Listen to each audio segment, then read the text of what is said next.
Hello guys welcome back. आज चाहिँ मैले के गर्न गइरहेको छु भनेर म तपाईँलाई देखाउँदैछु। मैले चपिङ बोर्ड निकालेँ, त्यसपछि बक्स पनि निकालेँ अनि मैले निकालेँ एप्पललाई चाहिँ मजाले धुएर मजाले सफा गरेर त्यसपछि यसलाई चाहिँ मैले सानो सानो पिसमा चाहिँ चप गर्नेछु। चप गरेर चाहिँ यसलाई मैले हाल्छु त्यो धुएको बक्समा होइन।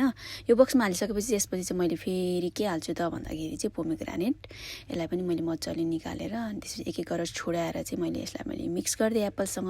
त्यसपछि मैले हालेँ मेरो फेभरेट क्यासु, त्यसपछि हालेँ वालनट अनि त्यसपछि आलमन्ड स्लाइस, त्यसपछि हालेँ मैले रेजिन मिडियम गोल्डन, त्यसपछि हालेँ ओट्स, त्यसपछि मैले हालेँ सिया सिड। सबै मैले एकैचोटि मिक्स गरिदिएँ। मिक्स गरिसकेपछि म यसमा हाल्नेछु मिल्कले चाहिँ यसलाई मजाले फुल गर्ने भरिने गरी पुरिने गरी मैले यसलाई चाहिँ भिजाएर अब यसलाई बन्द गरेर मैले चाहिँ फ्रिजमा स्टोर गरेर राख्नेछु। यो चाहिँ मैले अब 1 विकसम्म खानको लागि पुग्छ।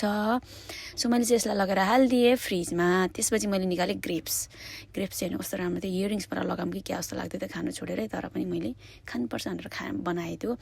त्यसपछि मैले रेडी गरेर लिएर आएँ म्याङ्गो पनि मेरो फेभरेट हो। सो मैले काटेँ, त्यसपछि मैले खाएँ। हेर्नु कस्तो राम्रो छ म्याङ्गो पनि। So thank you so much for watching my video. Bye by.